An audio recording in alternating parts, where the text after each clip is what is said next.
It's Willie D, y'all, back with another episode of information and instructions to help you navigate through this wild, crazy, beautiful world. In the studio, Shuler King. What's up, man? What's I'm up, back, man? bro. Welcome back. Yeah, man. Yeah. I like it. I like Yeah. it, man. It's Yeah. me right here. Appreciate I like you. that. You know, this is Appreciate real. you. This wine glass type of decor you got going on, bro. You know what I'm saying? This Yeah. is this real Moscato type of situation. Moscato. I'll drink to that. Yeah, man. Man, I also will drink to your appearance on America's Got Talent. I did not know you did that. Yeah. I came across that video last night. Perfect, bro. Yeah. Like yeah, perfect. Your appearance on that was perfect. Yeah. Now, what was that? Was that a guest appearance or was you competing? Or Man, what? they literally called me and asked me to do the audition episode, and I was like, cool, because the reason I did it was because I wanted to let people know that I could perform in front of a diverse audience. Mhm. Like that's an international audience. It don't get no more diverse than that, I don't think. You know what I'm saying? So I wanted to be able to show, like, you know, you can't put me try in to a box box. me in, Yeah, right. you can't box me in at all. You know what I mean? I can be on one of the biggest stages in front of one of the most diverse audiences in the world and rock it. So, you know what I mean? So I take all the rest of that money that's coming with that. Australia, wherever, you know what I mean? I can go. When did you do that? That was it was last year. I Yeah? think it was last year. Yeah. Yeah, it was last year. I'm tripping. Yeah, that was around March of last year when we initially filmed it, and I filmed it again in August of last year. So I did 2 spots, and, you know, yeah, man, it's dope too, man. Simon was cool. Everybody was real nice, and they liked me. You know what I mean? Yeah, you Matter of fact, I just sent in a video or something for them the other day. I sent it in. Yeah, man. Yeah, you looked extremely poised. Wait, listen, bro. I had to, man. The thing is, like, you can't take in all the stuff that's going on around. You know that. You know what I mean? You've been in situations where you had to perform, and it's a lot of stuff going on around you. It's a lot of other stars, And a them lot of lights people. hitting, It's the man, lights, big and light. Them, you know, those are big lights. big lights. There's a lot Yeah. of big cameras, and there's a lot of, you can't take any of that stuff in. My thing is Right. always focus on the job. Dude, focus on your job. Don't start thinking about what's going on. Yeah. It's Terry Crews over there, Right. and my mama sitting in the audience, and my wife here, and the kids, and it's all these people. Man, focus on the job. The lights and the camera ain't got nothing to do with you getting on stage and doing your job. So focus on it. We can take all the rest of this stuff in later. You know what I mean? When you think about that focus, did you feel at any point kind of, even though you performed well and you killed it, you literally killed it, no pun intended, considering the business that you're in. True. You killed it. Like, but at any point did you feel like, even though you were in the moment and everything is going great, with all of those lights and that big old stage and that international audience, did you feel at any moment like you were you were shrinking or whatever at any moment? Nah. During rehearsal? No, at no point? Nah. See, the second time we did rehearsal, the first time was just one and done. Okay. It was fly there, perform, and it.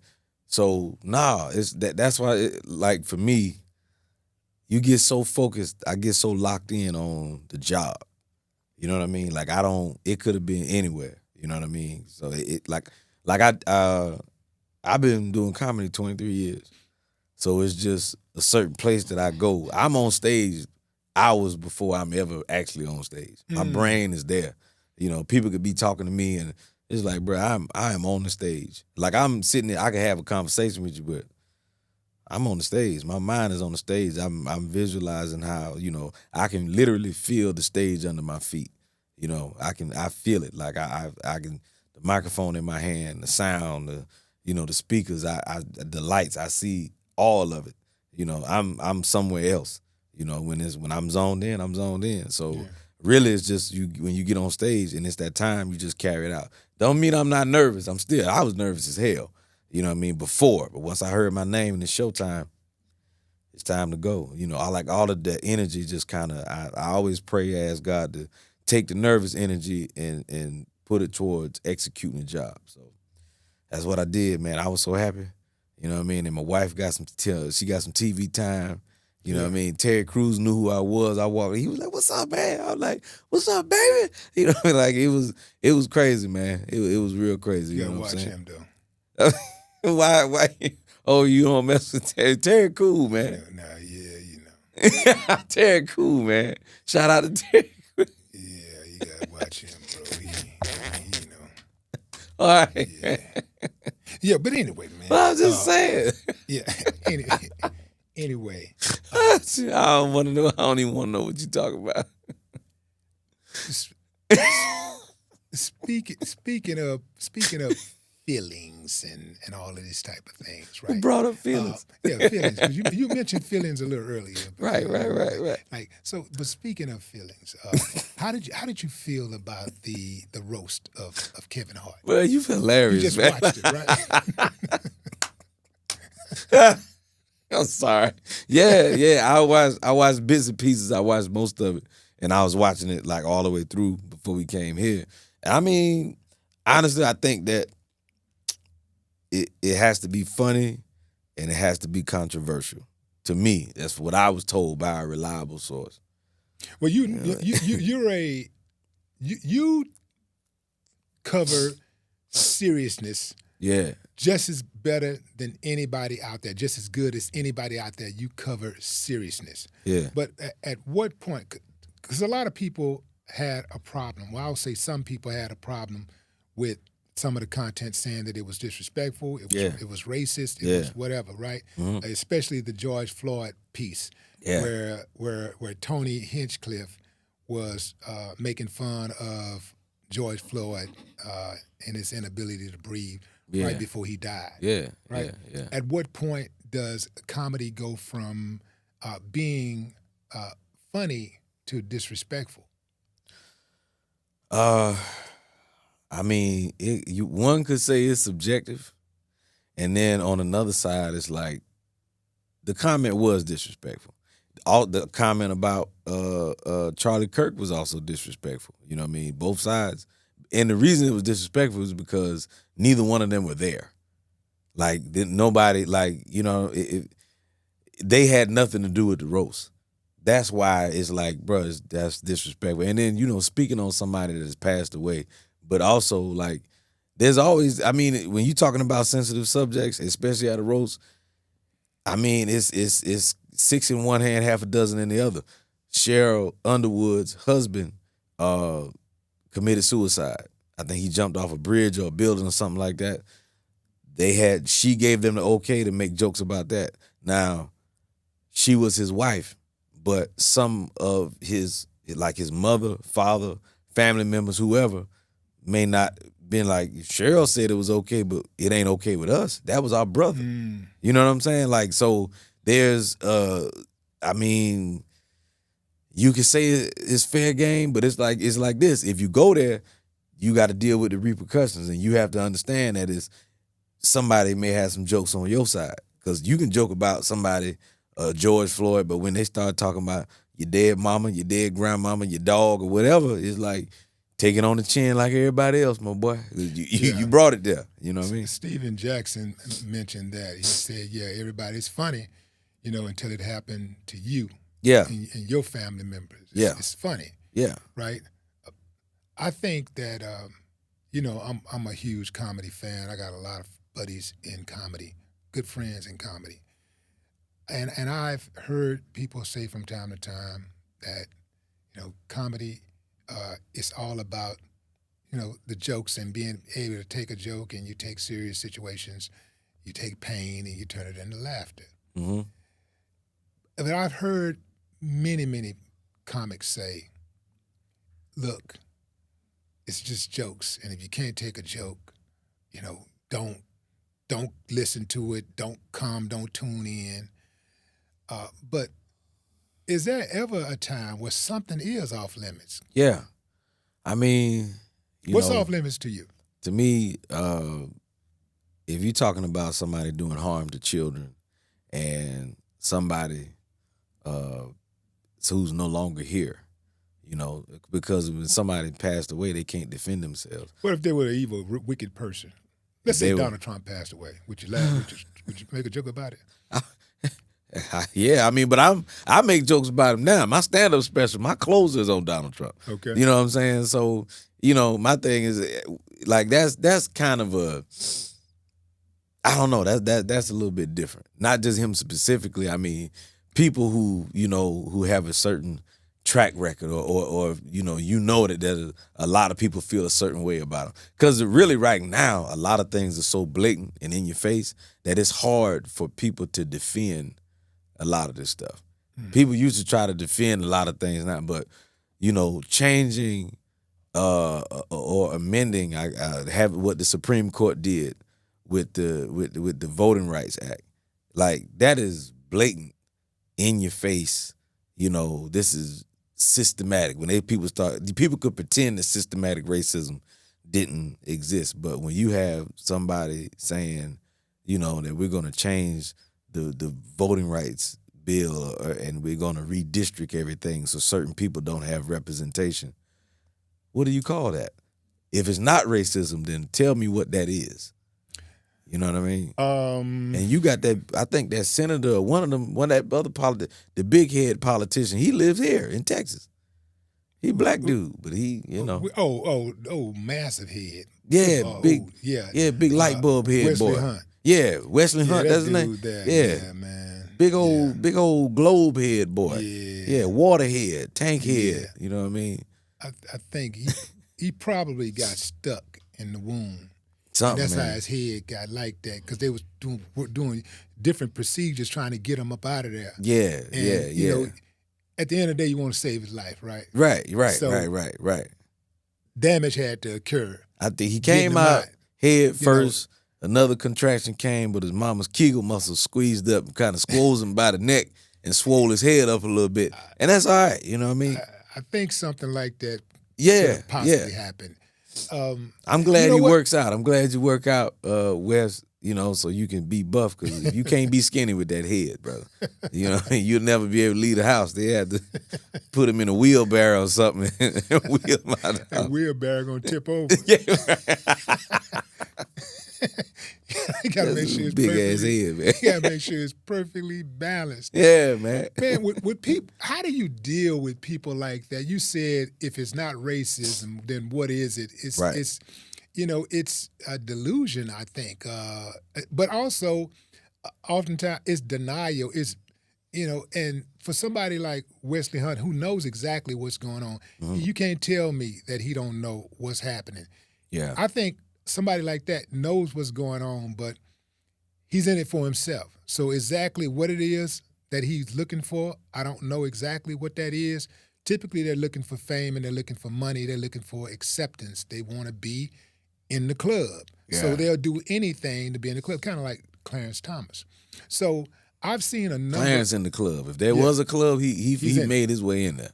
I've seen several, not several, hundreds of MAGA people talk on the street. You know how they walk up to you with the microphone and tell you something that Donald Trump did. Yeah. And or they'll tell you something Donald Trump did, but they'll tell you somebody else did it. They'll say Biden did it or Obama did it, and they'll be like, yeah, I think it was really stupid of him to raise the taxes at that time because we're struggling out here. We're American people, and that's why I'm glad that he's gone. And they said, well, what if I told you, oh, my bad, Barack didn't do that. Donald Trump did it. Well, are you sure about that? Yes, it says it right here. Well, if he did it, he must have had a good reason. Yeah. Well, I mean, politics is a popularity contest. This is the thing about politics. It's actually bigger than racism. You understand? Bigger than racism. The thing about it is, politicians, and I might get in trouble for this, but this is the truth. This is 100% the truth. Politicians are people managers. Their number one job is to keep people in their right place. You know what I'm saying? You have to keep certain groups of people in their place. You have to keep certain people fighting. That's why certain news channels say one thing, certain news channels say something else. It's skewed to this side and it's skewed to that side because the media is the word, the synonym for media is middle. I got to stand in the middle and keep everybody right over here. You misinform, you inform, you misinform. Nobody has the correct information. Everybody has something that is adjacent to the truth. And what the real truth is, there is a small group of people who own everything in this country and a lot of stuff around the world. They are calling the shots. You know what I'm saying? They're the ones that are calling the shots. Politicians, why do you think every last politician in the history of this country, in the last, I don't know, had to be at least 50 years, they will say one thing when they're not in office and they do something else. They do the total opposite of what they say they're going to do when they get in office, because once they get in office, they're instructed. A president, the root word of president is to preside. You ever been to church and they have a presiding pastor? What does he do? He gets up and he tells people what's getting ready to happen. He ain't making decisions. He's just getting up and telling you, we getting ready to have a song.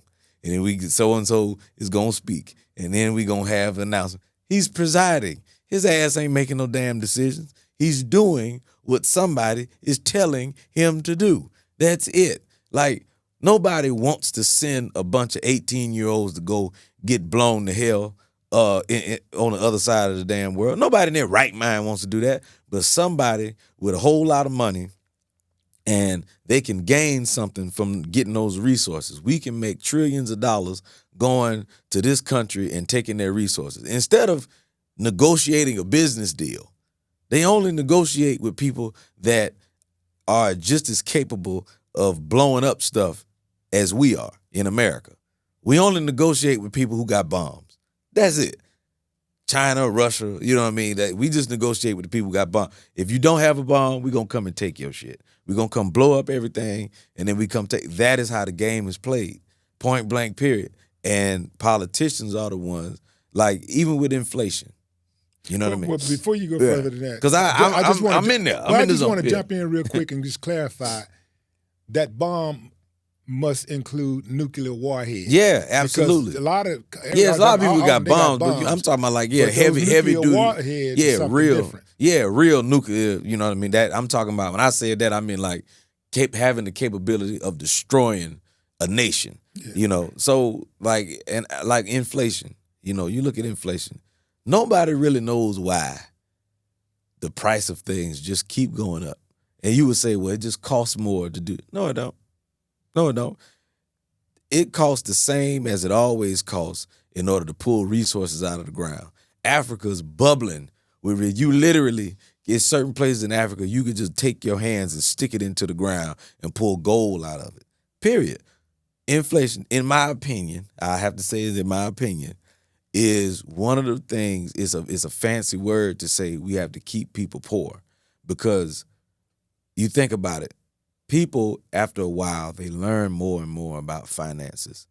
We in the information age. There's so much stuff about finances. I mean, 1 minute people used to just depend on their retirement. Now you got people talking about Roth IRAs, dividend funds, lines of credit, all of these things. Everybody wants to be a business owner. Everybody's an entrepreneur. Everybody wants a nice house. Everybody wants to make money. And a lot of people who are willing to go and say, you know what, I'm going to work 2 jobs. I'm going to stack my money. I move back in with my parents. I save my money. I'm going to get $20,000, $30,000, $40,000 and be able to invest in this. And I'll invest in dividend stocks. I'll buy land. I'll get some rental property, pull equity out of this and make this move in it. People didn't always think like that. A lot of times what people did was they just, like my parents, you know, my parents' generation, they knew work and save. That's it. They didn't know a lot of, you know, other, you know, financial things, you know what I mean? Now that all that information is out there, you know what I mean? It's in books, it's in YouTube, it's all over the place. So everybody can't be financially literate.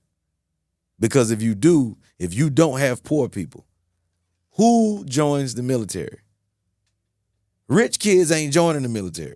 Listen to those military commercials and things like that. What do they say? They go, oh, well, you know, you have a chance to change your life and travel the world and do this and do that. Go to college. And go to college for free. Who does that appeal to? Mm-hmm. It ain't appealing to rich kids. You know what I mean? Rich kids already traveling the world. They already going to college for free. Their parents are in an alumni association and they just donated millions of dollars to these institutions. That ain't appealing to no rich kids. Like, why would a kid who is, you know what I mean, his last name is Rothschild or whatever, you know what I mean, he's gonna come to his father and say, oh, well, I think it's best for me to go into the military. Like, remember The Godfather? Remember when Michael went into the military? Everybody thought he was stupid, right? Because they like, bro, look how we live. We live on a compound. You know what I mean? We millionaires, damn near billionaires. What are you doing going into the They don't teach their children that type of stuff. Poor kids that come from poverty. Military is a good idea. It's a step up because you have health insurance. You go get educated. You can travel. You can do all this. All you got to do, take this gun. When I say go out, that ain't a bad deal. You know what I'm saying? Mm-hmm. You know, my kids will be okay. I'll be okay. All I got to do is not get killed. You know what I'm saying? That ain't appealing to no multi-millionaire rich kids who spend their winters in the Bahamas on a yacht, homeschool on the computer. Come on, man. They live a lifestyle that we don't know nothing about. What kind of lifestyle did you live growing up in? Was it Sumter? Sumter, yeah. So, Sumter, yeah. Sumter. I grew up in the hood. I knew my parents, they had the funeral home, but we were still in the hood. Shout out to 11. Yeah. Yeah, let's cover that right. So yeah. You talked about your parents just all they knew was working and paying bills, right? Yeah, work. Yeah, they basically. So how did Frank and Janice? Who is Janice? Which was your mom? So wait, well, this is the thing. My great grandfather walked from Camden, South Carolina, to Sumter, South Carolina, to buy that land that the funeral home sits on now, which was basically a house. A lot of times, black folks, you know what I mean, they didn't have a lot. So if any business really was a house. And you lived in that business as well as, you know what I mean? So he was able to save up some dollars because he knew how my great-grandfather was a pastor. You know what I mean? So pastors had a little bit of... So you come from a long line of pastors. Yeah. Great-grandfather, grandfather, and father. Yeah. I think it stops here. I took a little side road. Well, I thought you was doing a little preaching too at one point. No, man. I maybe on a skit or something. I ain't. Yeah. Nah, bro. Nah, man. Well, how come you don't want to be a pastor? Keep the family business going. Nah, man, because that's just ain't in me, and I'm not gonna fake the funk. You know what I'm saying? If God don't say nothing, I ain't. It's a lot of money in that, man. Get a lot of money. Yeah, it is. Yeah. It ain't worth going to hell over. Willie, why you trying to you trying to be? No, I'm just saying, you trying to be one of my ministers, man? The way you keep talking, I'm thinking. You know what I'm saying? No, I'm thinking. Willie, you've been riding around at these churches, man. Like, boy, look here. I'm thinking more like investment. You know what I'm talking about? Like, let's get a church, man. I mean, since they just hand the money out the way they doing it, like they just giving out money, man. It's like, damn, I'm cool. I'm cool, man. The way that these people are out here allowing these pastors to pimp them, to play them, I'm seeing so much foolishness in the church. Yeah. And you see it happening from the pulpit, and these people just sit there and take it. No matter what the pastor say, they amen, clapping, laughing, going on. Yeah. You know, like that's why I don't mess with a lot of pastors because I've seen the real side to a lot of it. So I don't mess with a lot of preachers. You know what I'm saying? Like I know it when it's coming. When the Lord told me that y'all need to sow a seed of $3,000. The Lord ain't tell you that. You lying. Lord ain't, like, especially, why would he tell you that if the Lord know I don't have $3,000? Like, why would he tell you that? You know what I'm saying? That's crazy as hell for him to just, and why he didn't tell me? Why he told you that, but he didn't tell me where to go get the $3,000? Yeah. That's crazy. So, you know what I mean? I don't mess with a lot of them. And, you know, I know me and my wife, you know, we've had that conversation a few times. Because I told you, I was like, don't no man run my house. I don't care, pastor, none of that. You know what I mean? Nobody can come in here talking about, pastor said you're going to get pastor's ass whipped. That's what's going to happen. That's exactly what's going to happen. Pastor I'm going to whoop his ass. And then we going to go about what I say. And I don't get me wrong, you know what I mean? I read the word. I have a relationship with God. I spend time with God. I pray, you know what I mean? I think that is important, you know, especially at this phase in my life. That's what I do. But as far as, you know, pastors, I don't look at anybody like they have a calling. Yeah, like you know, I need to listen to what you say based on because this is the man of the cloth and pastor said. No, man. I'm a figure this out. I'm a read the word for myself. You know what I mean? I have my own relationship with God and keep a listening ear for that. I ain't got time for you to tell, because I don't know what you into. You know what I'm saying? You got pastors be having all kind of stuff going on. Mm-hmm. So, you know what I mean? Because pastor be, well, I need to come by and pray for you. Pastor looking at your booty the whole time. Wow. Exactly. Brother, come on by the office. Hell no.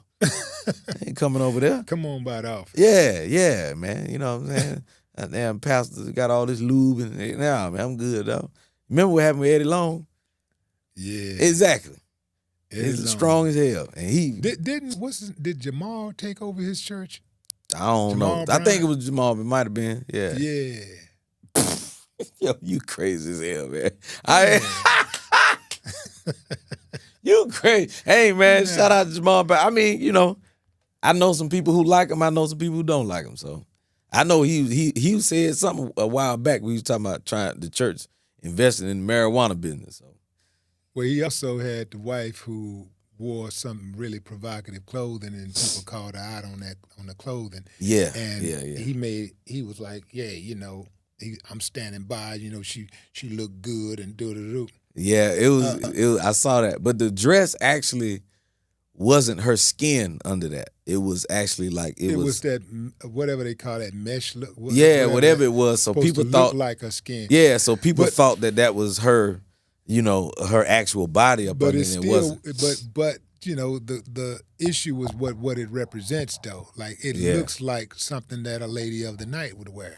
But you know what? The thing is, the funny part about it is when Jamal Bryant got up and addressed the issue, you know what I'm saying? And you got to go back and look at it, because the way he was defending his wife was hilarious to me, because he got a little spicy. You know what I'm saying? He was like, and people want to talk about my wife's dress. And the thing about it is, y'all ain't never been nowhere, and y'all ain't never had nothing fancy. So y'all want to talk about my wife and I was like, hey, man, y'all, somebody get that finger, man. It was a little spicy. Out of control. Yeah, it was like, because y'all just talking about this dress that can't afford nothing nice. That's why I was like, oh, okay. I was like, hey, bro, hey, so let's see if we can fix that in post. You know, I think it's plausible for any man to be defensive about his woman, but not to defend his woman. I don't think that you defend people for everything that they do. Yeah, you don't defend, because when you defend people without holding them accountable, then they have no reason to do better. And perhaps he thinks she's doing just fine, but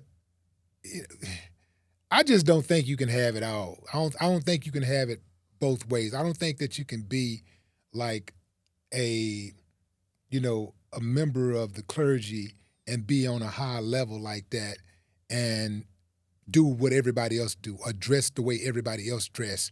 I don't think you can just do that. Like you can't. I think you got to pick a side.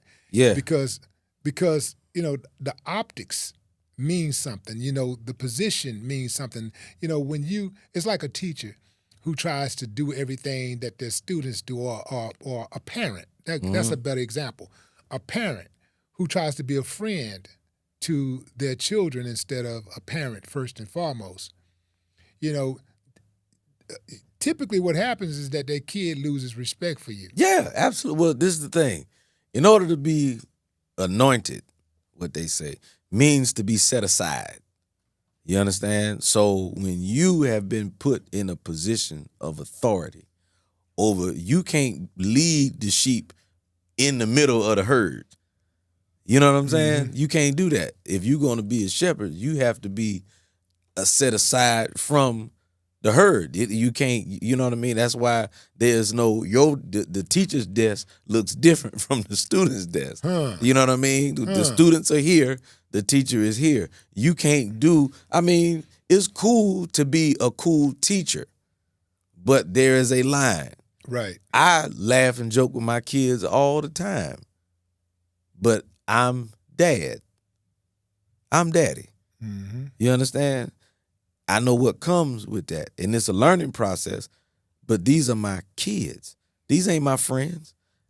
I hear parents, but man, I want to be my child's friend. I am never your friend. I'm the best friend you ever gonna have, but I'm not the friend like that. I'm not your colleague. I'm not your equal.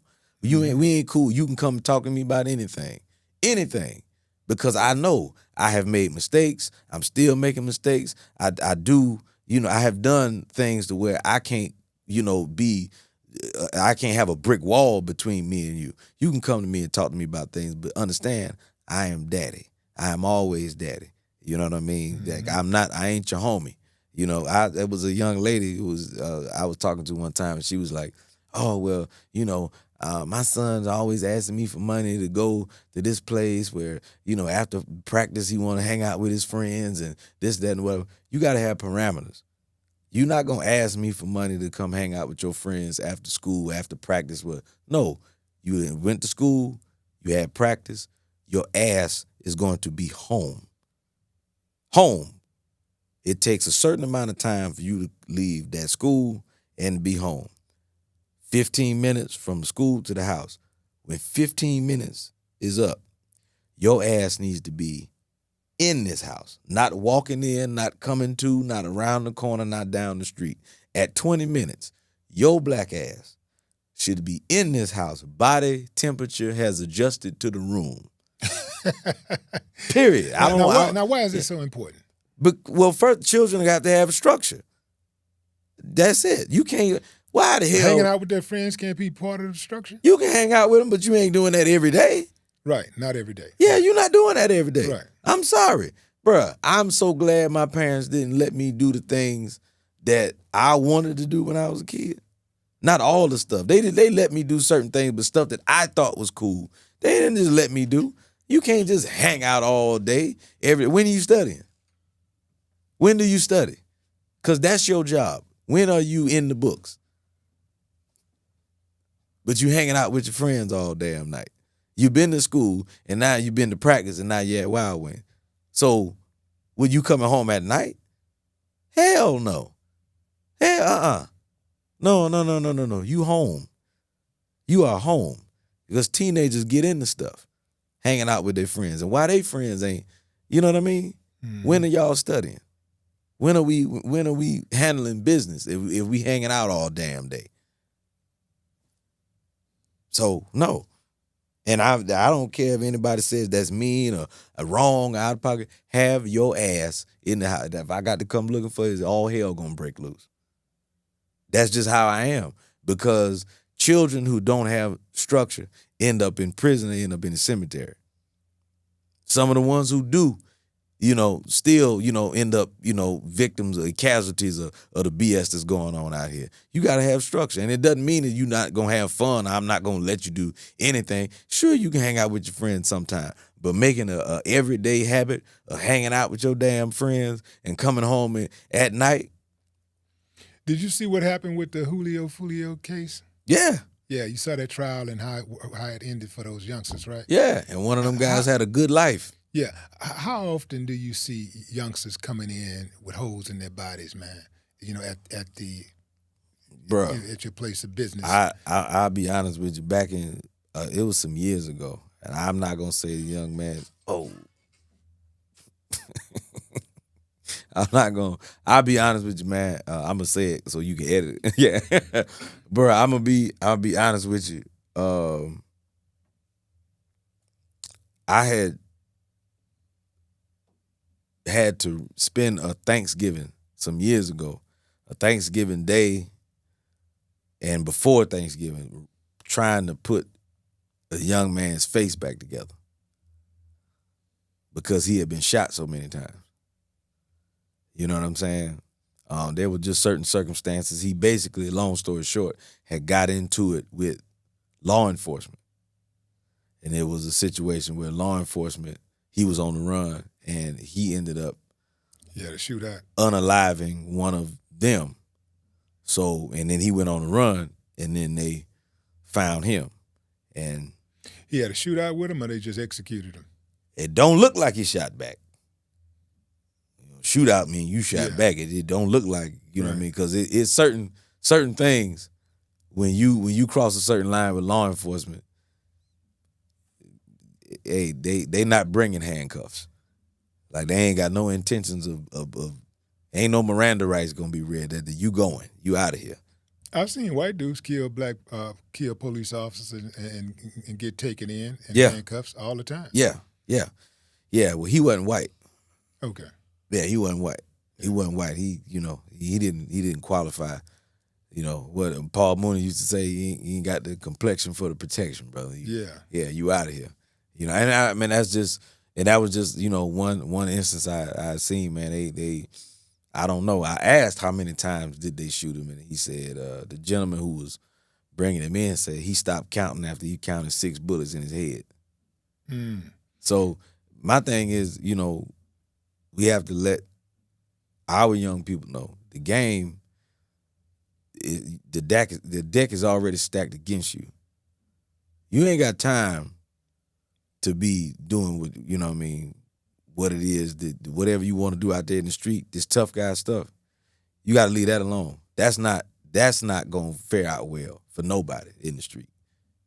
Do y'all take the bullets out of people when they're... Nah, the medical examiners take the bullets out. Yeah, they do all of that. But sometimes they miss. I know. Sometimes they leave a bullet every now and then in there. Yeah. The craziest thing, I think it was my father that discovered one time that they were saying that a guy had a heart attack out in the yard or something like that. And then, we, in the preparation of before you embalm, you washing the body, and bubbles started coming out this man's chest. And he was like, wait a minute. This man been shot. That's a bullet wound. Mm-hmm. Yeah. So you got to go back. What y'all do about that? Got to take him back to medical exam and do an autopsy. Yeah. You know what I mean? So now that changes everything. That changes the death certificate. That changes the whole situation. Because one minute somebody look and say, oh, he had a heart attack. And after that, it's like, wait a minute, that's not what that. He may have had a heart attack, but he definitely was shot. So that's another ball game right there. Yeah. Yeah, man. Man, walk me through this right here. Like somebody has a loved one who passes. They come to you and they want you to conduct the funeral services. The first thing that you do is what? They come to us, somebody passes away, first the family has to make sure they request us. We can't go, we can't solicit. We got to, they request us, when they come in, we take what they call vital statistics information from one of the family members. Most of the time it's the next of kin, or the most informed agent, the person who's seem to be in charge. Yeah, the response of the word there's a word for it, but it's slipping my mind right now. But the person who's in charge, so you take the information from them. Vital statistics, just your name, social security number, date of birth, all that other kind of stuff, where you live, what you did, all of that. And you set up a conference where the number one informant, next of kin, and family members or whoever the family has allowed to come and make the arrangements for a funeral service or memorial service or cremation or whatever the case may be. And we figure out, the day, time, all in place. And, if you want a casket, the family has to, go choose whatever casket they want. And, what pastor, a lot of times the pastor's present. He's there helping make the arrangements and stuff like that, but once we get all of the information, they bring in clothes and whatever else they want. And I'm just giving you just a nutshell, And then after that, I skipped over the embalming part, but after that we, have the body dress prepared and then casketed, and then we have a service. Before you can get to the service, you have to service the actual products. You have to sell products. I always wondered, being in the position that you're in, the family is going through something right now, Yeah. and in order for you to have a good day, somebody has to have a bad day. Somebody has to have a If you bad say day. it like that, In order yeah, for you to have yeah, a good day, yeah. somebody has to have a bad day. Yeah. And so now they're there and they're sitting across from you, and you have to sell them products. This is crazy, but I'm not accusing you of anything. No. So, because I'm let me good. finish. Yeah. Let me finish. Yeah. But I want to say, like, how do you reconcile trying to make the most money you can for your company, for your business, but at the same time not seem like you're trying to take advantage of a family that's already in pain? Well, I'm glad you asked, Willie D. If you are in the funeral service industry to make money, it's gonna sound crazy. If you're in it to make money, then you're in the wrong business. Not saying that there's not money to be made. There is money to be made, but there is a purpose. My father, who passed away in 22, he had a heart for service. He wanted to serve people in whatever capacity that they could afford to be served in. And a lot of times he gave them extra even though they couldn't afford extra. You understand what I'm saying? You have to have a heart for the people. It's not about, I'm trying to make money. And no. No. Because if money is the objective, then you in it for the wrong reason. And you're not going to make money. If money is the objective, you're probably not going to make much money. So how do you sell the casket that cost $9,000 when there's another casket that costs $3,000, and you know that person can probably afford the $9,000 casket? What you can afford ain't my business. You get what you want. So See, you show them the brochure and then you let them pick out when they walk into the selection room, I'm not there. That's how I was trained. When their family walks into a selection room to select, I'm not in the room. Who's in there? The family and the family alone. The family Let alone. them Okay. look around and see what it is they want. If you want the 9,000, then you get the 9,000. If you want the 3, you get the 3. Whatever it is that you want to do. But I like that. That's honorable. Yeah, I'm not gonna be there saying, "Well, y'all should get this." And if you have a policy of $100,000, I'm not trying to make you spend all of the $100,000. I start off every family conference letting families know I'm not in the business of trying to sell you something that you can't afford. Life insurance, you can use the money to help take care of funeral expenses, but you all have a life after that. I understand. As a professional, you have to understand, yes, somebody passed away, but they left behind children. They left behind a spouse. Even if they coming in saying, hey, we want to spend the whole $100,000 on this. Some people can afford to do that because they got other policies and all the other kind of stuff. They got a $3 million policy over here, and they want us. This is a final expense policy, so they here to spend all the money. That's fine. But there's some people who, most people are not prepared for death. Their families aren't prepared for it. And there's still a mortgage. There's still bills. There's still, property tax. There's all kinds of stuff when somebody, passed away. Don't be the selfish bastard to try to get all that you can get, because in the long run, your ass going to be the one end up broke. You going to be out. Serve people in the capacity that is honorable. Don't be in there. Well, y'all, we I'm gonna sell you this and try to get, and we gonna add. Now they got a bill because you playing off of people's emotions. Take your time with people. Listen to them. Try to find out who this person is that has passed away. This is a life that was lived, and we're here to serve the family but honor the life. You understand? So we not here to pimp somebody's emotions. I don't do that. What's the name of the funeral home? Williams Funeral Home Incorporated. Williams Funeral Home in Sumter, South Carolina. Man, if y'all were out here, man, when I'd go at Williams. I'm going. Hey, look here. I almost opened up something down here. Through Williams, don't man. speak too soon, brother. We just might. I've been looking at some property while I was down here, man. Yeah, I mean, but that's just me. I don't I don't think that it's not an honorable thing to play on people's emotions, and I don't even like to be friends with those type of people. Man. Yeah, I don't, because you have people who are in your industry and your colleagues or whatever. But if that's who you are, and if even if you're making a good living doing it, cool, that's you. And people choose who they want to go to and where they want to go. Fine, but it's not. I wasn't raised that way. My father didn't even.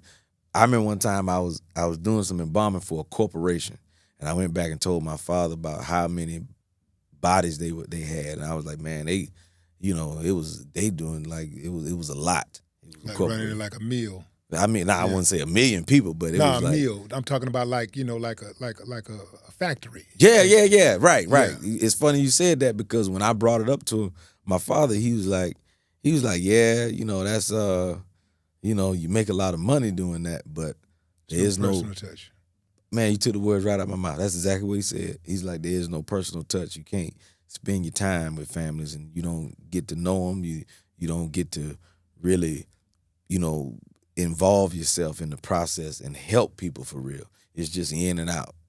And he just wasn't into that, serving that way. Mm-hmm. When you want to serve people, you serve them to where they remember you, and you really have an effect on people. I couldn't tell you how many times people come to me about my father, especially my father, but also my mother and my sister now. They're more, involved in the day-to-day stuff. But they say, man, your father helped us so much when so-and-so passed away. My mother passed away, grandmother, all that stuff, man. And my mother's brother, my Uncle Dewey, was a mortician in Cincinnati. I go to Cincinnati. When I walked into one of the places where he used to work, the first thing they said was, man, your uncle helped me so much. I remember Mr. Dewey Baskin. He helped us so much, man. And they don't talk about how much money they spent. They talk about how you served. And that's in different capacities. That's all we're here to do. Do you ever get kind of a little spooked being that you work in the business when you have to think about, when it's time for you to go and you ain't got no more? When I ain't got no more what? When you die. Do you ever think about that? Are there things behind the scenes that you see in the funeral industry that you say to yourself, when I die, I'm gonna try to avoid this situation? Well, you can't avoid a damn thing, but the thing about it is morticians don't die. You ain't never been to a funeral director's funeral, have you? We don't die. You know what I'm saying? We just. I don't know what we do. We get old and just kind of fade out. You ain't never. Man, that's a damn good point. I ain't never known a mortician who died. Man. Maybe I just haven't known one close enough. I'm lying, man. I mean, of course we die, but I think about stuff, and but I've never seriously given it a lot of thought. You know what I mean? I know what I would like to do. Of course, just have a funeral. And, sometimes I get pissed off with people. I told my wife the other day, I said, when I die, don't even tell nobody. I'm sick of people. I'm tired of folk, man. Y'all just have a funeral and put me somewhere. Don't tell nobody I'm dead 5 years later. I was like, hell, I don't want a bunch of people standing around me lying, pretending like they was my friend. But that's just me talking. I was mad about something. But no, you can't be selfish like that. Yeah, because that's people out there that really do love you. You don't want to take that. Yeah, you know what I mean. Them being able to allow to pay their last respects. Yeah, you're right. You're 100% right. But and I was just pissed off about something. You know what I mean. But man, I really don't. I know what I would like to do, but I haven't given it like a whole lot of thought. And I need to go sit down and like really just kind of plan it out. My main focus has really been making sure my kids are okay when I go. My kids and my wife, making sure that they're good when I'm gone. You know what I mean? Because if everything go right, I'm gonna be the first one. So making sure that they're okay. As far as just having instructions and the tools to survive and live and thrive. That's the main thing. Because money, you can leave a bunch of money and they can piss through that quick, you know what I mean? Right. But money along with structure. Structure and instructions to tell them, hey, this is what you need to be doing, and those instructions are part of that structure. Yeah, right. Yeah, right. You know what I mean? Have you guys ever had an intake where you have one party who claims to be in control, Mm-hmm. and then another party comes along and say, hey, what y'all doing? Or perhaps y'all actually had somebody died and y'all actually had the funeral. Y'all done buried the person and everything, and then another party comes along and say, hey, what are you doing? That was my brother. No, because we go by the law. The law, if you find out that somebody is married, the wife, the spouse is in charge. But what if you get the wrong spot? What if the side piece come running up there first? Side piece got to sit her ass on the side. How do you know she the side piece though? Paperwork. We can find out. If you married, we can find that out. Even if you separated. If you pass away and you and your wife are planning to get a divorce, but y'all just legally separated, by the law, the wife is still in charge. Okay, I got that. But what if this person don't have a legal spouse or otherwise? Yeah. What if this person just, is all by themselves and they die, and then somebody step up and say, I'm the girlfriend, this is what we doing? What do you do in that case? When we would go with what the girlfriend's talking about, if they don't have anybody, you know what I mean? If you were their special friend, in every funeral program they got a special friend somewhere, you know what I mean? Then that's fine if they don't have anybody. Like if you don't have, kids, wife, brother, sister, parents, then you ain't got nobody. Allegedly. You know what I mean? But we've never had that situation where it's been like we follow through with a whole service. But that's the whole reason why death announcements and things like that are important to inform the public.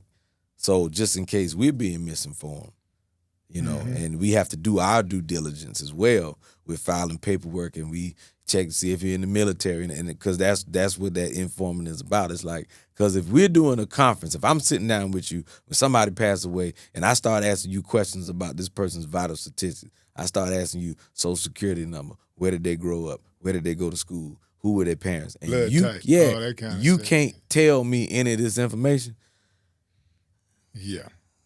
Yeah, because if something ain't right, then we're going to find out, because vital statistics clears out all of that. And I guess it's a lot easier, too, like if somebody has been in the hospital for a while or whatever, and the hospital already has that information. They already got the records of who's the main contact person and all of that. Yeah. It's an easier process. There is a way. Yeah. There's a way to figure that out. Man, what do you think about all of these people running around comparing contemporary artists to Michael Jackson, saying that they're better than Michael Jackson or they're right on par with Mike? Ain't nobody Michael Jackson. Nobody. And I'm Drake, Kanye, I done talked about, no. Nobody is Mike. I'm sorry. There's no, Michael Jackson sold 50, 60-something million records. Thriller sold 60-something million records. And Michael was not a new artist. You talking about sophomore Jinx. Well, Thriller was like, his fourth album or something like that? Mm-hmm. Michael wasn't even a new artist. He was just... That was like solo. Fourth right. Solo album. Yeah, right. You know what I mean? But nobody was Mike. Mike, he outworked a lot of people. He was just a visionary, and he was just different. How you appeal to the whole world. It was 5 billion people on Earth, and you got 4.8 billion fans. And these are people buying records, not streaming. Because you can stream somebody that you don't even like. You just listen to it for a little while. Well, what do you say to people that say, well, Drake sold X amount of records and he's been on the charts more time than Mike. He has more number one hits than Mike got. I would say they're delusional, because Michael this year has made more money than every living artist in the world. So he's still outselling everybody. And you know how hard it is. How you outselling people and we can't even find the stuff to sell? You can't even find a music store no more, and you still outselling their ass. Didn't Kanye say that he was better than Mike or something, or he was was this generation's Michael Jackson or something like that? Didn't he say something like that? You know, we don't know if he had his medication that day. Well, I don't know. You know what I mean? Anybody could say it. I could say it. He could be this generation's Michael. Right? What's your name? Sam. Yeah, Sam. He's Sam generation. He's Michael Jackson of whatever he doing over there. He's the greatest, man. And when you walk out of here, the floor gonna light up. Yeah. I think well, not think, but I saw somebody in a comment section saying that Drake was their generation's Michael Jackson. And I can understand why they would say something like that, because my niece's boyfriend, well, husband now, this dude, when I first met him, I started to like do something to him because he was talking about how Kodak Black was better than Tupac. And me, when somebody starts saying stuff that don't make no sense, I just stop talking to him. Right. And I understood at that point that I couldn't talk to him anymore. Yeah. And when he said that, I was like, you stupid. You know what? Yeah. I'm done. You stupid. I'm done. It's okay. And I really questioned her for dating the dude, because I was like, if you date somebody that's messed up in the head, and if he can't make a rational determination between Pac and this, something's wrong with him. He's probably making other bad decisions. Yeah. But he's probably gonna make more bad decisions down the line. Well, this is the thing with me, because a lot of people say that about NBA YoungBoy too. This is the thing.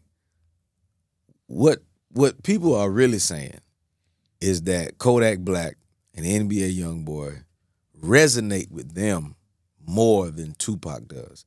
Tupac resonated with us because he was a reflection of what was going on in that time, even though he said a lot of things that still apply today. Yeah, I was about to say that. He's still a lot of the things he said back then we resonate with today. Absolutely, but the thing is, and Tupac has timeless music, but music has also evolved.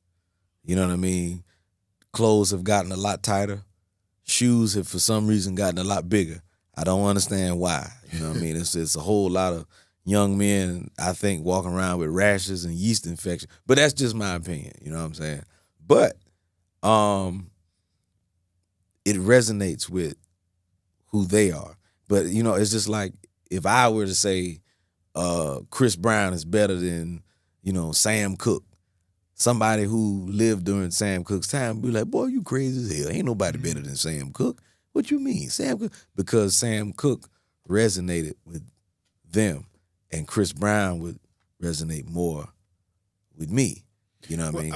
I think that's an excellent point. And I don't think that, by the way. I think Chris is great, Sam is great, but, that's an excellent point. I've lived long enough to watch both of them from the time that they started. I've lived long enough to watch them from the time that they started. They got on the scene. Yeah. I lived long enough to watch both of them. Pac and NBA. Kodak Black. Pac, Kodak Black, Michael Jackson, and Kanye West, Drake. Yeah. And whoever else is out there. Yeah. And I can tell you, being a music enthusiast, a music lover. Music maker.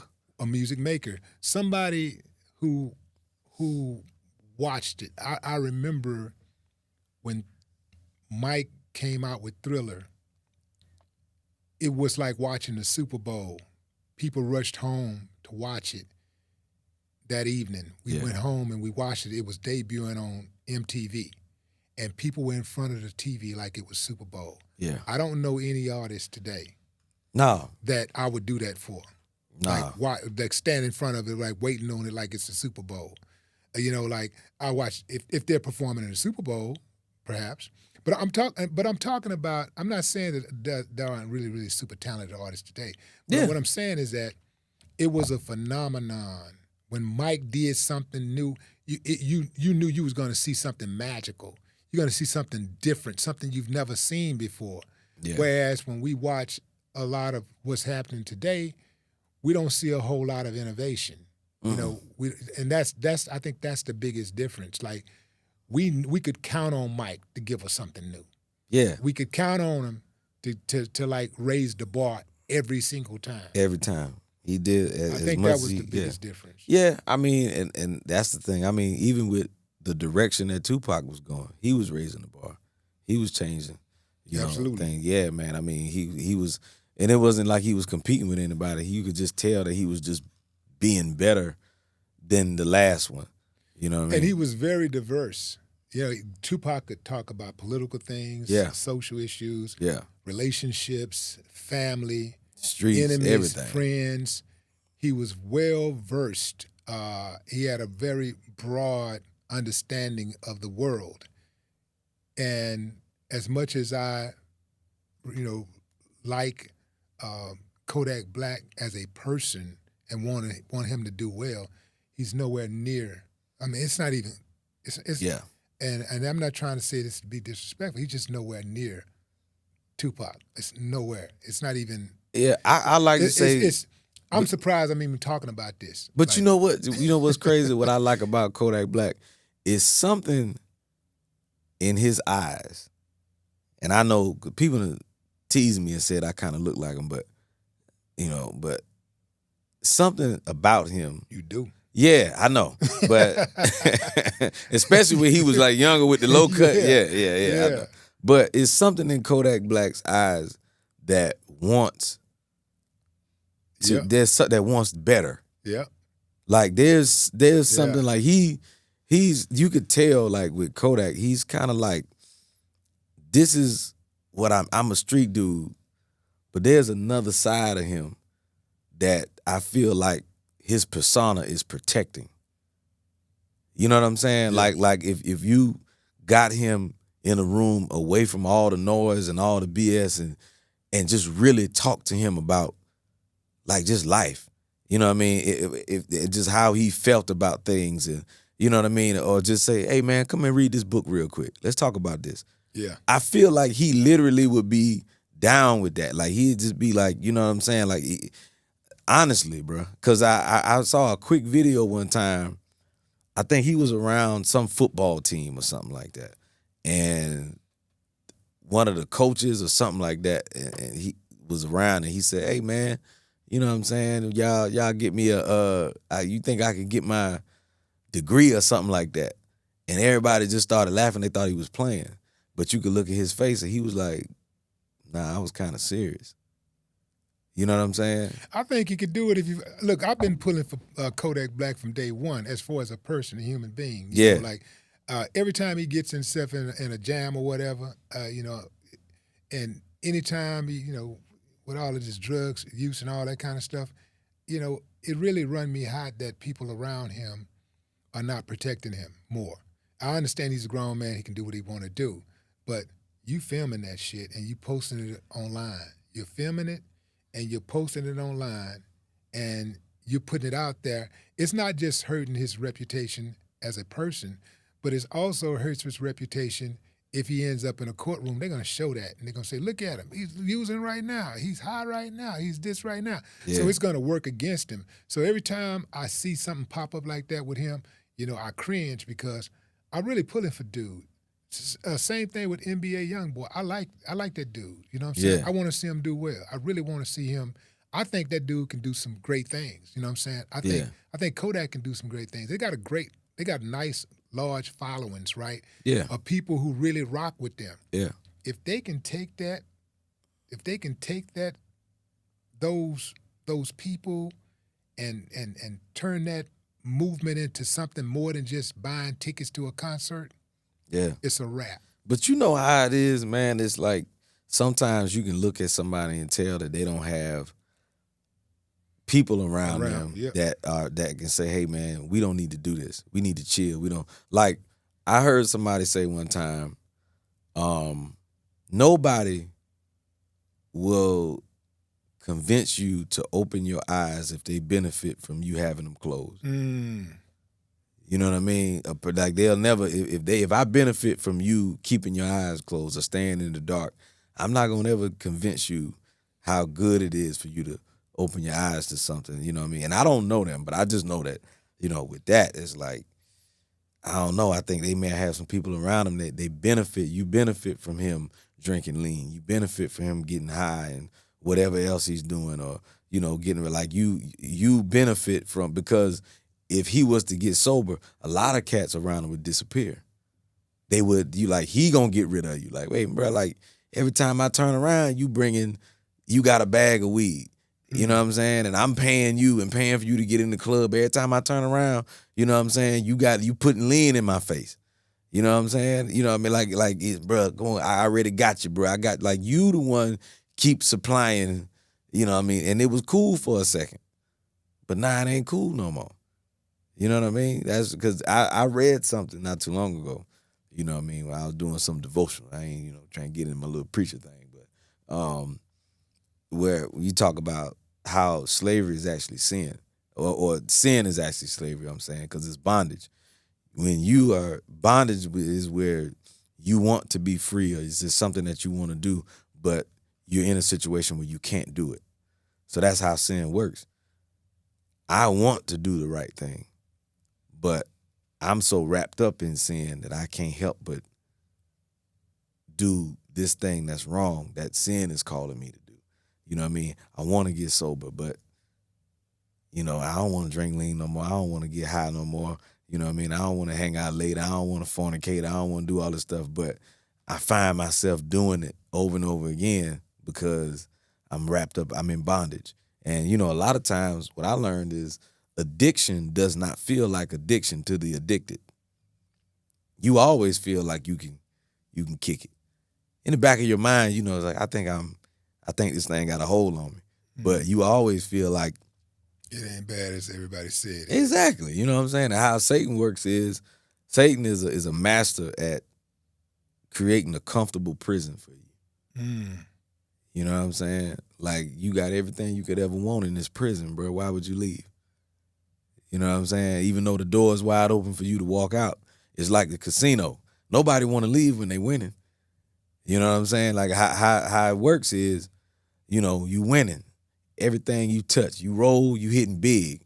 You know what I mean? And when you win, you like, well, instead of betting 100, bet 1,000.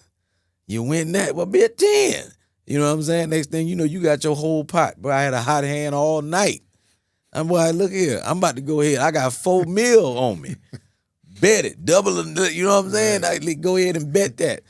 And not only do you lose what you have on the last roll, now you owe the house. So now you can't leave. We can't let you leave, bro. You in the hole now. That's how Satan works. You know what I'm saying? That's how that whole thing. Where when you really, wicked.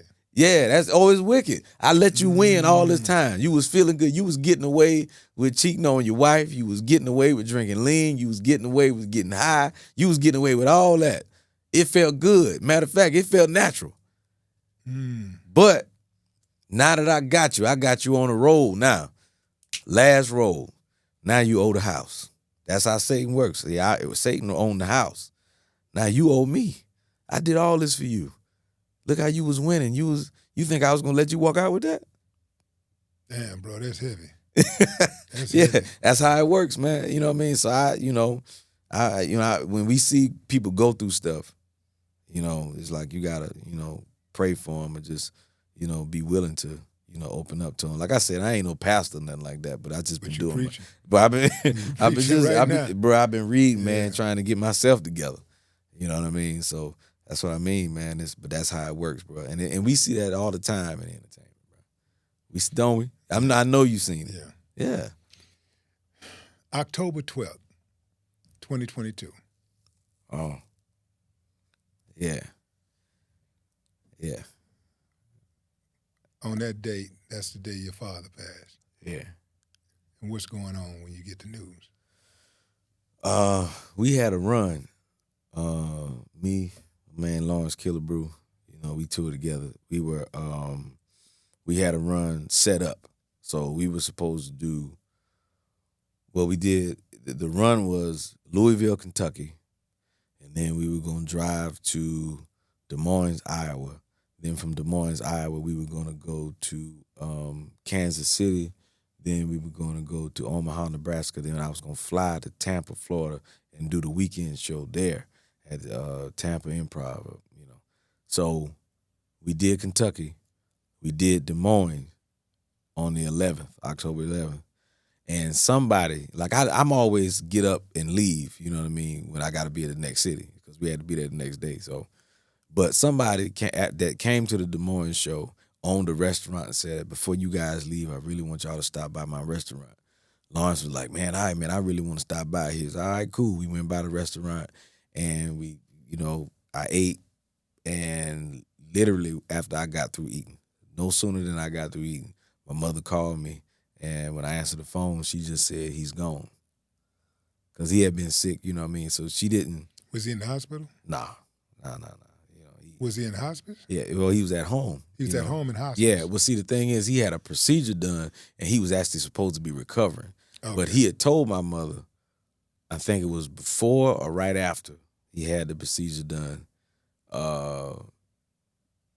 my mother was like, well, you got it done, and, you're going to recover, you're going to be okay, everything is going to be all right. Because she was like, he started even looking better right after that. And on the way home, he told my mother, he said, no, that's not what's going to happen. I'm not going to recover. He said, he told her, he said, I'm going to get tired, and I'm going to start sleeping a lot, and I'm going to die. And she was like, nah, don't say that, but that's exactly what happened. He just started getting real tired, and he started sleeping a lot. And because the last time I saw him, he was just in the bed sleeping. And I didn't want to wake him up because of his sickness, he had a lot of things going on. He did not have a good night's sleep for 5 years. And he was very irritable, and it kind of made him somewhat miserable, because imagine not being able to sleep for 5 years. Like, you sleep a little bit, but not really sleep for 5 years, a good night's sleep.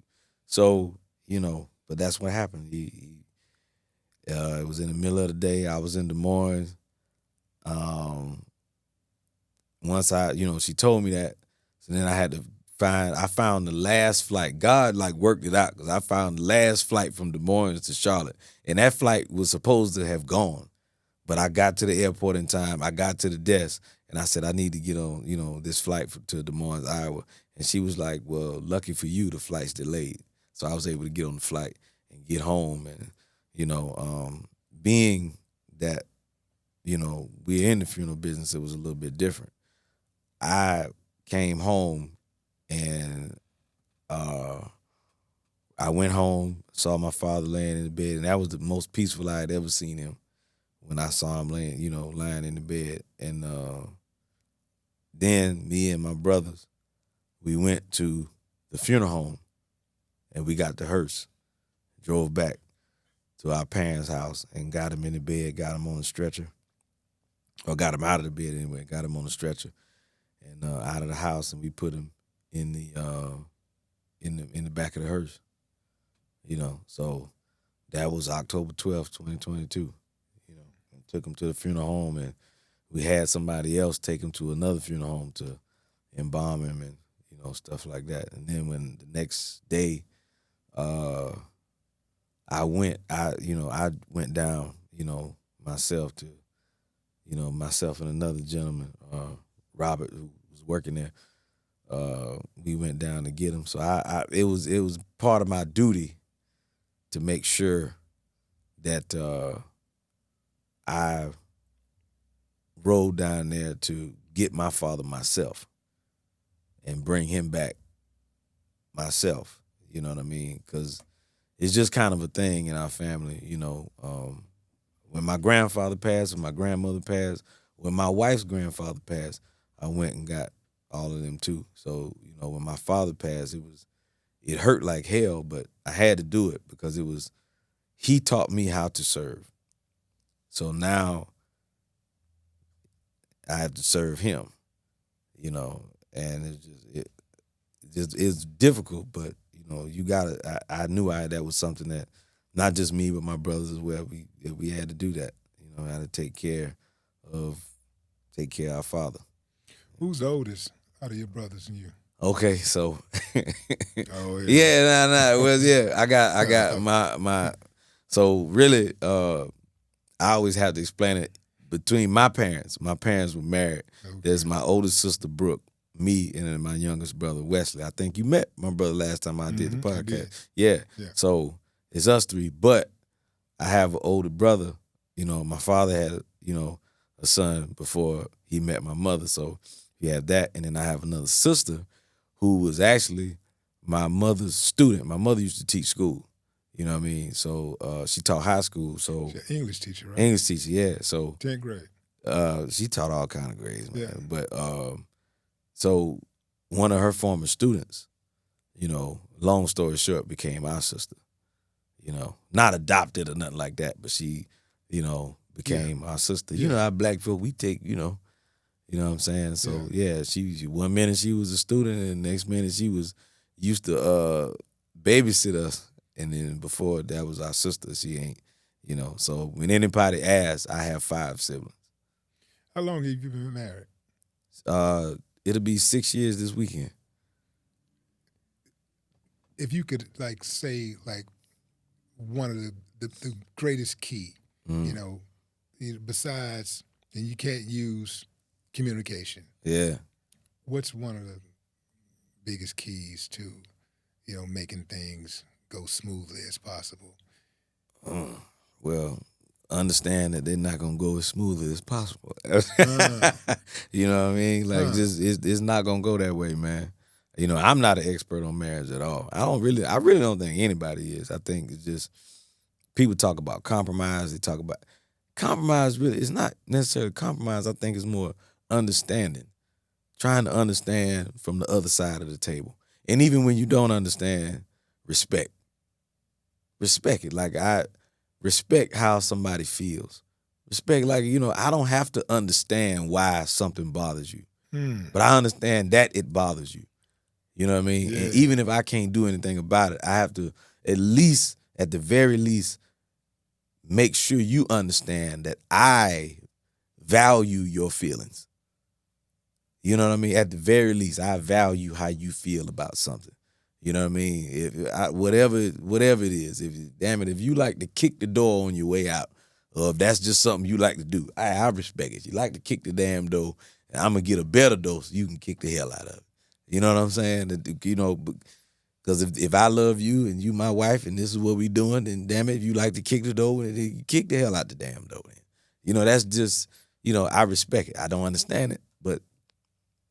What's something that irks the hell out of her that you do? Man, I could make a list. What's that reoccurring thing though? I can't even talk about the reoccurring. I can't. I think she said that I procrastinate. Yeah. That was something that that I think when we first started dating, I was single for about 8 years before I met my wife. So when we first started dating, she used to my wife. If you ever meet my wife is probably one of the I swear the nicest people you ever gonna meet. You would meet her and just be like, wow, she really is just a great person. So she would always get on me about how I talk. Because like I said, even with the funeral home and all that stuff, I still grew up in a rough neighborhood and around certain people. So I would talk, the way I talk, I think I'm talking normal. You know what I'm saying? But I'm sounding abrasive to her. But I think I'm normal. Right. And she would be like, why are you talking to me like that? I'm like, what you mean? And you know what I mean? Because she's delicate. And I'm just like, nah, we ain't doing that. Right. And she'd be like, hey, take it easy. Even with me and Lawrence, sometimes she'll think that me and Lawrence about to fight. And I'm like, nah, we just talking. She be like, but geez, can y'all just calm down? I'm like, but we talking normal though. So that's we used to have to get, and I had to adjust myself and being like, okay, I'm talking to a lady. Right. So I have to speak differently. And I've been around. Not just a lady, a soft lady. Yeah, I it's not I've been around my mama and my sister and all this stuff, you know what I mean? But I'm saying if you've been single for a while, you don't realize that it affects you to a certain degree. And I had no idea, you know what I mean? So I'm used to being around the guys and talking like how I talk and whatever. And then I get around this delicate flower and then you have to learn how to handle her. So, so that was one of the things. I will say that. Yeah. Yeah. Well, I will say, man, you've been an excellent guest, and you brought the fire just like you always do. Man, I hope so. I hope you get some clips out of this, man. I think we got some clips. I don't think that's going to be a problem. But I did want to ask you one more thing. Oh, hell. So you go viral quite often. How do you maintain that authenticity of going viral without chasing, without clout chasing, without out there trying to uh, invent stories and make up stuff and all of that? How do you get past all of that? Man, I just talk about stuff that resonate with me. If it resonates with me, I'll just talk about it. And I'm just being me. I'm being my authentic self. There's a lot more stuff that I want to do. But as far as, just doing reaction videos and talking about certain things, I'm just being myself. I'm not, I put it out there. That's it. Like, I think that a lot of times now, people are so fixated on the end and not focus on the means or the process. You know what I mean? It's like, bro, you got to do the work. Like, I ain't the biggest star in the world. You know what I'm saying? But I'm doing what I love to do. You got to learn how to. It's like I was explaining to somebody, I was like, man, you got to know when to, shine when there's no light. You know what I mean? When nobody's clapping, you still got to do what you do. So it's like, it don't matter whether it goes viral or not. I've had videos that, don't do crazy numbers, and then, ones that just jump out there immediately, go crazy. Bruh, either or. It really doesn't matter to me. It's like, this is what I want. This is what I feel like, this is something that resonates with me. So I'm going to put it out there. You know what I mean? I'm not chasing, this one going to go. And, man, I used to do that. When I first started making content, I used to think like, oh, man, I'm going to do this. This one really going to go viral. And nothing ever did. And the first video I ever did to go viral was me picking at Melania Trump because she plagiarized Michelle Obama's speech. And something told me not to do it. I started not to do the video. And I posted it, and I was like, yeah, You thought it was going to be too controversial? No, it's just that, how you just had that doubt, and you just be like, oh, man, I probably shouldn't even do that. There ain't nobody going to find that funny. And I did it. Went crazy. You know what I mean? And I think there is a formula to it, but for the most part, man, you just do what's authentic to you. And, because you don't want to become a slave to, I have to, do this because this is the system. I have to talk about this and do that and do. And now it's like, people can tell when it's not authentic. They can tell. Man, that expression that be on your face when you first introducing the topic. Ladies and gentlemen. No, bro. When I tell you, people used to, like, when I started doing the videos where it was just me looking in the camera, like I wasn't saying nothing. And, like, what it started was, people used to be like, man, I'm just looking at your face, bro. I'm laughing before you even say anything. And I didn't know that. I think it was because the reels and the short videos were just taking off. So I was like, all right, let me try these. And I was like, let me just, do something where I just put this video on something, crazy, just me looking in the camera. And I didn't know that it was going to do what it did. And it really went crazy. You know what I mean? But I knew I had something because I was looking at me and laughing. Yeah. Like when I was just that look was just, you know what I'm saying? I was like, boy, that's funny as hell. Man, did you like craft that look, or was that something that you've always done, or did you watch your dad do that or granddad? Man, it's something that just happens, man. My father, grandfather, everybody do it, but that's not something I wasn't doing it on purpose. Yeah, that's what I'm saying. Like because it's you inherited that. Bruh, I inherited that look. I got these big. My mama gave me big eyes. You know what I'm saying? And my daddy gave me the look. So I got it worse. Like, you know what I mean? And then this the thing about it. So we'd be doing funerals, and I didn't realize that I would be doing the look like during certain times. I had no idea. And one of the guys, Spencer Prince, he owns a funeral home in California now, man. Living Waters Funeral Service. So he told me, he was like, man, we be back there cracking up at you. I was like, why are we talking? He's like, man, them facial expressions you be making, man. We just like, you will see something going on in the funeral and your whole face and I didn't even know I was doing it. Like we be back there looking at you. We be back there dying, bro. I was like, for real? I didn't even know. Had no idea, bro. Right. Had no idea. So now I've been trying to, from that moment forward, I've been trying to make sure I ain't trying to get out here and get my ass whooped. Because you know what I'm saying, best friend, because I've been looking at somebody crazy, and they go, man, what the hell you looking at? And I'm like, you ain't gonna be able to fix it, man. Just, you know why? How I know? Because I got a natural scowl, and people be thinking I'm upset. Even my girl be like, she be trying to fix me, like doing all this. Yeah. I say, hey, leave me alone. Get your hand out of my face, man. Yeah, You know, yeah. like, I'm not mad. I'm not angry. Yeah, like when but I focus, if I'm focusing on something, or if I'm looking at something, you know, I got a natural scowl, and I don't even realize that I got a scowl on my face. I ain't gonna lie, you had it on there a couple times during the interview, man. Yeah, see what I'm saying? You was just kind of like, Now that's thinking. That's more like thinking. I'm thinking. But well, I mean, but it's there. But it's cool because people leave you alone. Yeah. Yeah, people, you probably you don't have too many problems. You know what I'm saying? You looking like, oh, that's Willie D. Well, I ain't gonna bother Willie because he looking a little upset. No, I'm the nice one in the group, man. Exactly. See, I know that. You know what I'm saying? Yeah. And I know, like, when you put your sunshades on, you look like Stevie Wonder. Yeah. Remember I told you? Yeah, salute to Stevie Wonder, man. Yeah, the greatest to me. You know? Yeah, man, bro. Yeah. But yeah, you cold, man.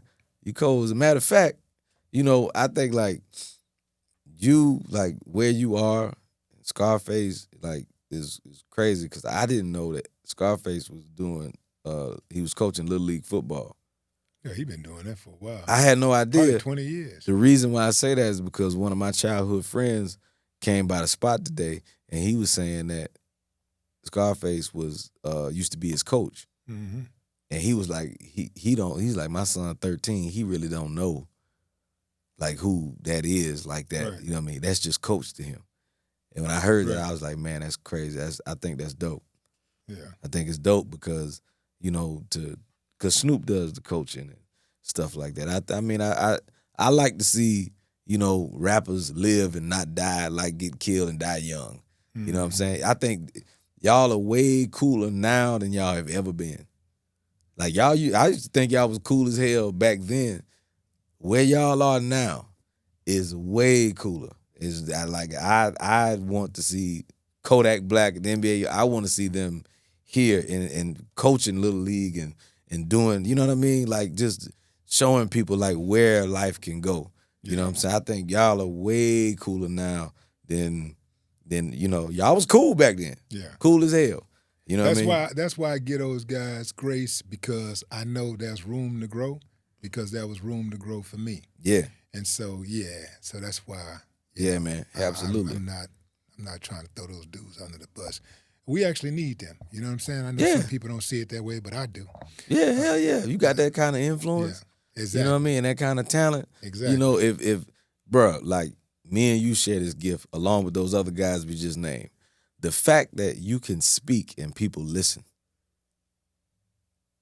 That you can talk, like God gave you the ability to speak to the masses. That is, man, like I've seen like, NBA young boy, you got these dudes tough as hell at his concert, crying. Yeah. They tough as hell. They probably just killed somebody that day. You know what I'm saying? Crying because he's speaking on something that is just resonating with them. And people like that with Tupac. Yeah. You know what I mean? When Tupac died, bro, come on, man. I needed a minute. Yeah. And when DMX died, because he had the way that, whatever he was going through, just it grabbed you. The way you could speak, it took hold of you, man. You know what I mean? So, like I said, man, y'all are way cooler now, and I'd love for them to grow old. Cause I actually got a chance to meet Snoop, and his wife. His wife was actually the one that invited me to this party they was having. Cause she saw me in Ontario, and she was like, "Man, he's funny, and I want him to come do this party or whatever." So his assistant called me. I don't even know how they got my number, but they called me and flew me and my wife out. Snoop and Miss Snoop. Of course they can get your number. Yeah, right. You know what I'm saying? But Boss Lady is her own entity. Yeah. Trust and believe. Yeah. You know what I'm saying? His wife she's what I liked mostly about his wife was how she treated my wife. My wife was pregnant at the time, and we were there, and everybody was extremely hospitable. Mm-hmm. And people were always coming up to Snoop's wife and asking her, did she need anything? And she was always directing them towards my wife, saying, no, go check on her. Now, for me, being who you are, there's a certain kind of treatment that is expected. You know what I'm saying? You Willie D. So people are going to treat you a certain way. I'm who I am, so people are going to treat me a certain way. But what I appreciate more is how you treat the people I care about, the ones that I love. So how she treated my wife and extended herself to him and made sure that my wife was okay when I'm working. I'm there working. By the time I came around and asked my wife, I was like, you good? You need anything? She was like, Shantae done sent about 4 people over here. They made sure I had food, drink, everything. It's like, I'm good. You know what I mean? So that always, they will always be one of my favorite couples for that. Yeah. And Snoop, like, he got my baby high in the womb. Yeah. I'm not sure he did, but I think he did. So Snoop came to the party. Like I said, my wife pregnant. And Snoop was like, first of all, I don't know why a cloud is always following him. You know what I'm saying? When he walked in, it was like a cloud with a light behind it. He got like that aura, like show enough. I was about to say, hey, the cloud ain't bad as long as it's not a dark cloud. You know what I'm saying? Right. It was like a cloud was just around. Man, it was like Snoop got to walk like it's like his feet are not touching the ground. He was just kind of, you know what I'm saying? It's like he just walked in, floating. Just floating, you know what I'm saying? And like everything was just smooth, and you know what I'm saying? Like his energy just make everybody relax. So his wife was like, Snoop, this is, the comedian I was telling you about. And he was like, oh man, so you know what I'm saying? My wife been talking about you, said you was funny as hell, man. So this might be your audition tonight, man. You know what I'm saying? We might get together to do something. I'm like, all right, cool. And then he turned around and saw that my wife was pregnant. My wife, Courtney. He turned around. He was like, oh, I got to bless the baby. And he touched my wife's, stomach. And first of all, my baby, she was pregnant, my youngest. The baby had been kicking all day. Snoop touched my wife's stomach. The baby hadn't kicked for the rest of the night. And I was like, oh, my baby high as hell in there, man. Like, Snoop got my baby face on stuck. You know what I'm saying? That's a hell of a story. For a moment, I was afraid that you had walked into the room. Into one of those rooms. Nah, man, nah. It wasn't nothing going on. It's just like they just dope. They dope people. Like if you didn't know who they were, then you wouldn't know that they are who they are. Like you know what I'm saying? It just real, even keel, chill. Like they almost had like a Southern hospitality type thing. You know what I mean? His kids was cool. Talked to his father. Father was cool as hell, man. I mean, just, they people you could be around all day long, man. For real. Yeah. Yeah. Yo, shit, you one of those people too, man. Hey. But unfortunately, we got to go. Yeah, we got to go. You was trying to go 10 minutes ago. My bad. No, we good, though, because that's the hell of a story that you just told. If we'd have ended it 10 minutes ago, I wouldn't have gotten that story. There you go. People wouldn't have gotten that story, so I appreciate you, man. Yeah, man. Yeah. Absolutely, bro. I appreciate extending the invitation one more time, man. For sure. And you it's an open door policy for you, bro. You that dude. That's what I'm talking about, man. Ladies and gentlemen, Shuler King. Absolutely. No more talk. My guy.